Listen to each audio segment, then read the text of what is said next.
मुस्लिम धर्म और क्रिश्चियन धर्म में जो ठगी चलती है उसके खिलाफ भी आपने कुछ किया है? हमा हमारे इतने सालों के काम में जब जब ऐसे मौके आए तब तब हमें ये काम करना पड़ा है और बड़े सक्सेसफुली हमने किया है। जब एक बार हमारी ये इमेज पब्लिक में बन गई कि हम धर्म विरोधी कोई काम नहीं करते हैं, तो हमें अलग अलग धर्मों के लोगों का साथ भी मिला है। उदाहरण के तौर पर हमेशा पूछा जाता है कि आपने क्रिश्चियन पादरी जो चमत्कार का दावा करते हैं उनके खिलाफ क्यों नहीं करते? भाई, उनके खिलाफ तो पहली बार दुनिया में सबसे बड़ी एक्शन हमने की है। बात है 14-15 जनवरी 1989 की। कस्तूरचंद पार्क नागपुर में एक चंगाई सभा का आयोजन हुआ था। अंधे देखने लगते हैं, बहरे सुनने लगते हैं, लंगड़े चलने लगते हैं। यीशु की प्रार्थना से यह सब होता है और कई बीमारियां भी ठीक होती है, ऐसे दावे थे।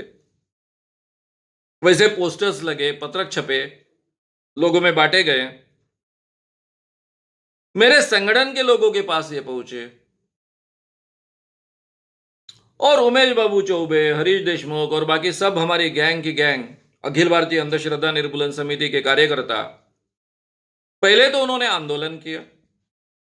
अंधे, लंगड़े, लूले, इन सब लोगों को ले गए, उनको ठीक करो यह आह्वान किया।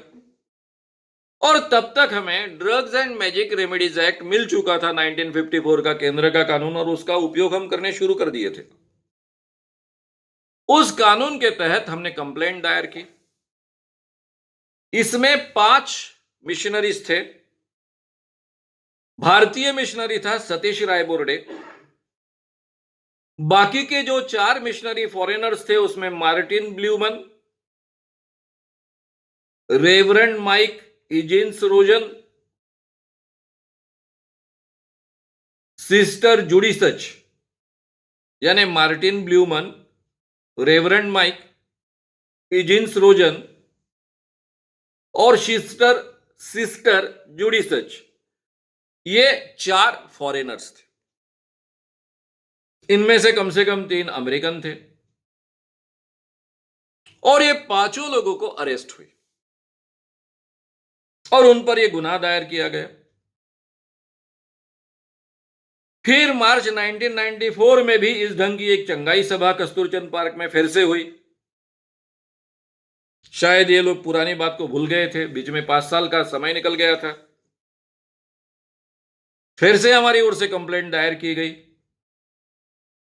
क्योंकि इसमें एक रेखा इंदुरकर नाम की एक लड़की भी मारी गई थी, यानी मर गई थी, वो बीमार थी।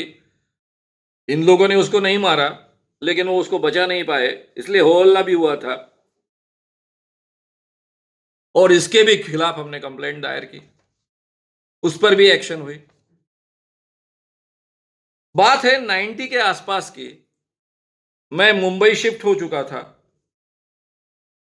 और मुंबई में मॉरिस सेरिल्लो नाम का एक अमेरिकन मिशनरी आया था और उसकी चंगाई सभा चल रही थी शिवाजी पार्क में। शिवाजी पार्क ये बाला साहब ठाकरे जी का शिवाजी पार्क है, उनकी बड़ी बड़ी सभाएं वहां होती है, उन्हीं के नाम से वो मशहूर है। और उस पार्क में ये चंगाई सभा लगने के बाद में दूसरे दिन, पहले दिन तो लगी, तब तक हमारे ध्यान में नहीं आया, लेकिन कंप्लेंट्स आई। पहले दिन के रात को मैंने पुलिस में कंप्लेंट दर्ज की। Drugs and magic remedies act उसको लागू होता है 1954 का। दूसरे दिन मुझे पुलिस ने मेरे कान में शाम को कह दिया, पुलिस इंस्पेक्टर जो थे, उसको वहां के थानेदार जो थे, पुलिस प्रमुख, उन्होंने कह दिया कि सर हम कोई एक्शन नहीं ले सकते हैं, हम पर बहुत दबाव है, मंत्रालय का दबाव है। यह बात पता चलने के बाद में मैंने दौड़ धूप की। हम हाईकोर्ट में खड़े हुए। जब हाईकोर्ट बंद हो रहा था तब मेरा वकील उनके सामने, संघवी नाम का यंग लड़का वकील, उनके सामने खड़ा हुआ। पहले तो कोर्ट ने उन्होंने डांट दिया कि आप कोट भी पहन के नहीं आए हो।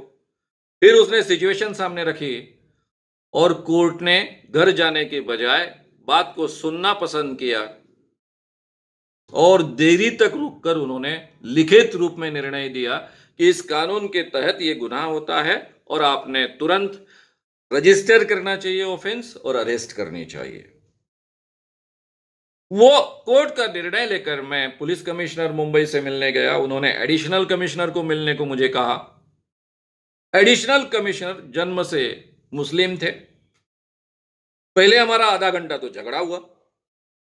उनका मुझ पर आरोप था कि तुम क्रिश्चियनों के विरुद्ध काम कर रहे हो क्योंकि तुमने हिंदू धर्म में जन्म लिया और तू हिंदू हो इसलिए ऐसा काम कर रहे हो।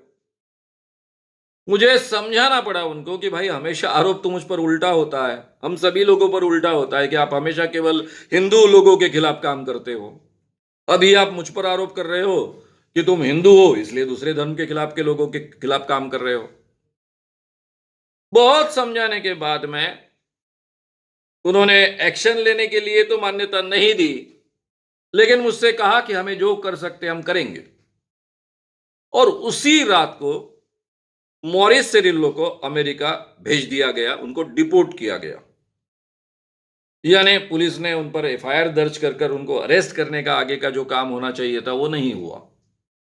लेकिन तीसरे दिन की उनकी चंगाई सभा नहीं हुई। 10,000 से ज्यादा लोग इकट्ठा हुए थे और जो इकट्ठा हुए थे उसमें काफी क्रिश्चियन लोग थे, लेकिन उससे ज्यादा हिंदू लोग थे और दोनों धर्मों के लोग मुझे गालियां बक रहे थे कि मेरे कारण मॉरिस सिरिल्लो को भारत छोड़कर जाना पड़ा। तो कहने का मतलब ऐसा है कि हम हमारे काम के दरमियान इस बारे में सोचते नहीं। जो भी कानूनन अपराध होता है हम तक बातें आती है तो उसके लिए हम एक्शन उठाते हैं, लेकिन केवल हम एक केयर लेते हैं कि हम कोई धर्म के खिलाफ हो, इस ढंग का वातावरण तैयार न हो।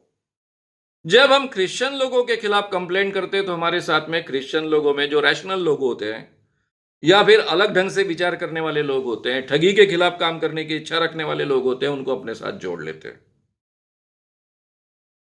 इस ढंग से कई क्रिश्चियन पादरियों के खिलाफ जो चंगाई सभाएं आयोजित करते हैं, पुलिस के पास में जब जब कंप्लेंट आई, इस कमेटी का सह-अध्यक्ष इस नाते से, और मैंने पुलिस का ट्रेनिंग किया है इसलिए कई इंस्पेक्टर्स के मुझे फोन आते हैं, तब मैं उनको कानून में कैसे बैठता है, दोनों कानून एट ए टाइम लगाना क्यों जरूरी है, ये कहकर उनको एक्शन लेने के लिए हमेशा प्रवृत्त करते आया हूं और कई एफआईआर इस ढंग के दर्ज हो चुके हैं। ये रहा क्रिश्चियन धर्म के बारे में। अब रहा मुस्लिम धर्म के बारे में। हमारे काम में हम इस ढंग से काम करते हैं कि जिसमें से धार्मिक विद्वेष ना पैदा, और इस ढंग का वातावरण हम तैयार करने में काफी सफल हो चुके हैं। कई क्रिश्चियन बाबाओं को, जिनको बाबा कहा जाता है, हालांकि वे मांत्रिक होते हैं यानी तांत्रिक होते हैं, उनको हमने जेल में भेजा है। और हमारे संगठन के माध्यम से, पहले हमारे पास में इतना कड़ा कानून नहीं था, जादू टोना विरोधी कानून जैसा, इसके बावजूद जो भी कानून उपलब्ध है उनके तहत उनको भेजा है। जादू टोना विरोधी कानून होने के बाद में कई बाबाओं को जेल में भेजा गया है। कई बाबाओं के चमत्कारों के खिलाफ हमने बड़ा जन आंदोलन किया है। एक असलम बाबा था, ऑपरेशन करता था पेट का, और ये चमत्कारिक ऑपरेशन ऐसा कहा जाता था, उसके खिलाफ हमारे संगठन के लोगों ने बार बार आंदोलन किए, बार बार ये सब डेमोन्स्ट्रेशन कर लोगों को समझाया है। कामठी में एक चांद तारा चमक रहा था और इसको चमत्कार माना गया था। तो हमारे उमेश बाबू चौबे, हरीश देशमुख वगैरह ये सब लोगों ने, तब मैं यहां पर नहीं था, मैं मुंबई में रहना शुरू कर दिया था मैंने, और हमारे लोगों ने वो चांद तारा जो चमकता है उसके पीछे का रहस्य उजागर किया था। ये कैसे संभव हुआ? क्योंकि हम काफी मुस्लिम लोगों को अपने साथ जोड़ पाए थे, और इसलिए ये रहस्य उजागर करने के बाद भी या हिंदू मुस्लिम कोई टेंशन ऐसा निर्माण नहीं हुआ। अब इतने बाबाओं को हमने एक्सपोज किया है, कई मांत्रिकों के खिलाफ कंप्लेंट्स किए, मेरे किताबों में ये नाम भरे पड़े हैं, 6 किताबें मराठी में उपलब्ध हैं।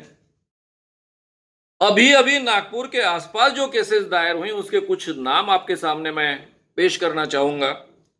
रज्जाक बाबा है, बेला जिला नागपुर, इसके खिलाफ हमने कंप्लेंट दायर की और आगे की एक्शन उस पर हुई। मोइनुद्दीन शमसुद्दीन कादरी, ये भूत उतारता था, ये भी इसी परिसर का है, उसके खिलाफ हमने काम किया, एक्शन लेने के लिए पुलिस को प्रवृत्त किया। नकली फरीद बाबा बीमारी दूर करने का दावा करता था, उसके खिलाफ हमने एक्शन लेने के लिए कंप्लेंट्स की, पुलिस ने एक्शन ली। हमीद बाबा जाफरनगर का था, यानी पुलिस स्टेशन नागपुर का ही हिस्सा है ये हिस्सा, तो वहां भी हमने एक्शन लेने के लिए पुलिस को प्रवृत्त किया और पुलिस ने एक्शन ली। जलील बाबा है, ये अभी मैंने नागपुर के केवल नाम आपको गिनाया है। ऐसे कई बाबा है, क्योंकि हम सैकड़ों के हिसाब से हमारे अलग अलग कार्यकर्ता कंप्लेंट्स करते रहते हैं, उसके आधार पर पुलिस कई बार एक्शन लेते रहती है, इसलिए सभी के सभी नाम मैंने अभी आपके सामने रखे नहीं है। लेकिन ऐसे कई नाम आपको हमारी कंप्लेंट्स में जो पुलिस में दर्ज हुई है, पुलिस ने एक्शन लिए, इसमें आपको मिल जाएंगे। लेकिन ये प्रमाण हमेशा आपको दिखेगा 10% से कम है, क्योंकि हमारे यहाँ जनसंख्या जो है वो 90% हिंदुओं की है और बाकी मुस्लिम की संख्या थोड़ी बहुत ठीक है, लेकिन क्रिश्चियनों की संख्या तो महाराष्ट्र में बहुत ही कम है। तो इसलिए आपको उस प्रमाण में ये हमारी कंप्लेंट्स दर्ज होते हुए दिखेगी। हम किसी भी धर्म के खिलाफ काम नहीं करते हैं।